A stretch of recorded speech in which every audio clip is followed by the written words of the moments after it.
সরকার যেমন গঠন করেছি নামাইতেও বেশি সময় লাগবে না। কথা শুনবেন না, 1 মাস পরে সরকার পতন আন্দোলন শুরু করবে। এই এনজিও মার্কা কাঠামোতে 6 মাস টেকা অসম্ভব হবে। শীতের সময় গ্রামে অনেকে বলে, একটু অসুস্থ মানুষ, বয়স্ক মানুষ দেখলে যে এই শীত ওঠে কিনা সন্দেহ আছে।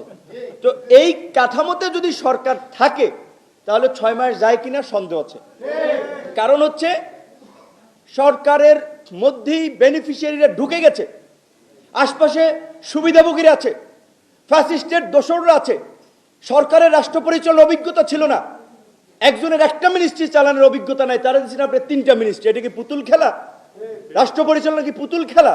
অভিজ্ঞতা ছাড়া আপনি 3টা মিনিস্ট্রি সামলাবেন? তার দরকার কি একজনের 3টা নেওয়ার, 4টা নেওয়ার? অন্য লোক ইনক্লুড করেন।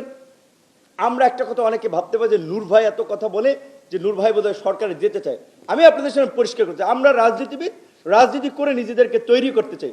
আমার ব্যক্তিগতভাবে আমাকে যদি বলেও, আমি অ্যাডভান্স বলে দিলাম, আমি নিজে এই অন্তর্বর্তীকালীন সরকারের পার্ট হব না। কারণ এই সরকারের পার্ট হইলে তার সফলতা ব্যর্থতার উপরে আমার ভবিষ্যৎ রাজনীতি নির্ভর করবে। সুতরাং এরকম আনসার্টেন গভর্নমেন্টের আমি ব্যক্তিগতভাবে পার্ট হব না। এই সরকারের যারা উপদেষ্টা হয়েছে তাদের ডেডিকেশনটা কি, তাদের কন্ট্রিবিউশনটা কি লাস্ট 15 ইয়ার্স? দেশ জাতির জন্য তাদের কি অবস্থান ছিল? কয়দিন রাজপথে এসেছে? কয়দিন গণতন্ত্রের জন্য কথা বলেছে? কয়দিন ফাঁসিবাদের বিরুদ্ধে আওয়াজ তুলেছে? সরকার পতন করাই দিয়েছে আমরা। এখন আপনারা এনজিও মার্কা সরকার করে আপনারা ভাগ বাটোয়ারার ক্ষেত্র বসাবেন। সরকার যেমন গঠন করেছি নামাইতেও বেশি সময় লাগবে না। কথা শুনবেন না, 1 মাস পরে সরকার পতন আন্দোলন শুরু করবো। পরিষ্কার।